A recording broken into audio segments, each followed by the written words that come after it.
All right, let's dive right in. We're about to get into the super interesting and, let's be honest, kind of confusing world of location-based marketing. We're going to sort out three terms that sound almost the same, but do completely different jobs: geo-targeting, geo-fencing, and geo-farming. So, let's get it all cleared up. You know the feeling, right? You're walking down the street and boom, an ad pops up for a coffee shop that's literally right around the corner. Or maybe you were just looking at a new car online and suddenly ads for local dealerships are following you everywhere. It feels like magic, maybe a little creepy, but it's not. It's actually a set of really smart marketing strategies, and we're going to break down exactly how they work. And this is really the heart of the problem. People throw these terms around all the time as if they're the same thing, but that's a huge mistake. See, one is like casting a giant net. Another is like setting up a super precise tripwire. And the third? That one's like patiently planting and tending a garden. Figuring out the difference is absolutely crucial for any business, and, it's pretty fascinating for us as consumers too. So here's how we're going to tackle this. First, we'll talk about the big, wide net of geotargeting. Then, we're going to zoom way in on the real-time power of geofencing before we get into the long-term play, geo-farming. After that, we'll put them all head-to-head in a strategy showdown, see how they can actually work together, and then pull back to look at the big picture. Okay, first up is geo-targeting. Think of this as the foundation of location marketing. It's not so much about where you are at this very second, but more about the general area you're in, and just as important, who you are.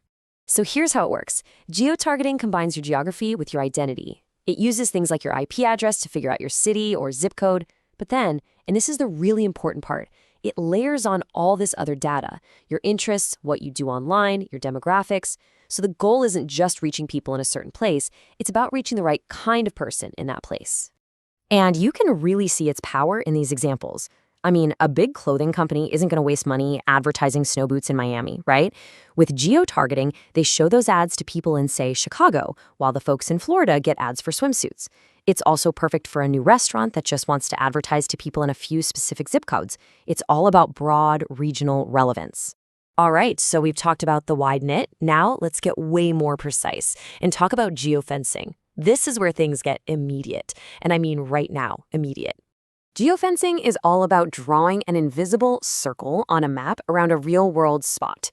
It could be a single store, a concert venue, or even your competitor's business. The second your phone crosses that invisible line, whether you're going in or coming out, it triggers some kind of action. It's totally reactive and based entirely on your movement in real time. And the ways you can use it are all about getting you to do something now. You walk past a coffee shop and a coupon for $1 off pops up on your phone. Or, and this is a classic, a car dealership can set up a geofence around their rival's lot, so when you're there browsing, you get an ad with a better offer. This isn't about building a brand for years. It's about getting you to make a decision in that exact moment. Okay, time to shift gears completely. If geofencing is all about the instant, geo-farming is about, well, the next 5 or 10 years. The strategy is all about patience, consistency, and building real community relationships. It's almost an old-school idea in a very digital world.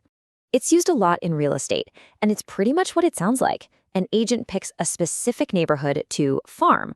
They aren't just sending a one-time ad. No, they're sponsoring the local kids' soccer team, sending out helpful newsletters, and showing up at community events. The goal isn't to get a client today. The goal is to become so much a part of that community that when anyone even thinks about real estate, your name is the first one that comes to mind. I love this quote because it really captures the whole mindset. Geo-farming is a long-term investment in trust. Every flyer, every conversation, every useful piece of advice is a seed you're planting. You might not see the results for months or even years, but when you do, it creates a business that can sustain itself for a long, long time. Here's the thing. It's not just about picking a neighborhood you like and hoping for the best. It's actually a data-driven strategy. The pros look for a farm with a healthy turnover rate. And that sweet spot, the number they're looking for, is right here, between 5 and 6%. That means that out of every 100 homes, 5 or 6 sell each year. That shows there's enough activity to make that long-term investment really pay off. Okay, so we've got our definitions down. Geo-targeting, the wide net, geo-fencing, the virtual tripwire, and geo-farming, the long game. Now let's put them all side by side to really nail down the differences. So when you boil it right down, the difference between the two main digital tools is this. Geo-fencing cares about where you are right now, down to a few feet. Geo-targeting cares about the city you're in and what you like. One is immediate and hyper-local, the other is broader and based on your profile. And this table just makes it crystal clear. Forget the other rows for a second and just look at the goal row at the bottom. Geo-targeting is for awareness, geo-fencing is for action, and geo-farming is for authority. See? They aren't even really competing with each other. They're just different tools for completely different jobs working on different timelines. But, of course, the technology doesn't just stop there. Everything we've talked about so far is about where you are now, or the general area you live in. But what if you could target people based on where they've been? Well, that's where the next level of this tech comes in. It's called geo-framing, and instead of a real-term trigger like a geofence, think of geo-framing more like a historical net. It can capture the device IDs of everyone who has visited a specific place in the past. So a business can build this incredible audience based on past behavior, targeting everyone who, say, went to a big industry conference last month, or visited a competitor's showroom anytime in the past 6 months. And that brings us to a really important point. These aren't either-or tools. The smartest marketers out there don't just pick one. They actually combine them into a really sophisticated strategy that guides a customer along their entire journey. You can see exactly how it all fits together here. You start really broad with geo-targeting to just get your name out there and build awareness. In those really important neighborhoods, you use geo-farming to build trust. Then you can use geo-farming to find people who've already shown they're interested by visiting key locations. And finally, when they're right there, you use geo-fencing to deliver that final nudge to get them to act. So let's wrap this all up by talking about why any of this really matters. I mean, these technologies are completely changing how businesses talk to us.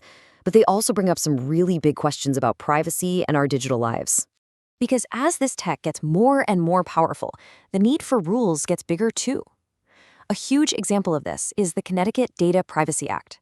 It now makes it illegal to use geofencing within 1,750 feet, that's more than a quarter mile, of any health facility that deals with mental, reproductive, or sexual health.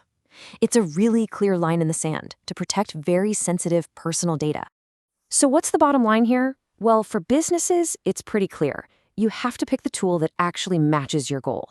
Are you trying to build awareness, drive an immediate action, or earn long-term trust?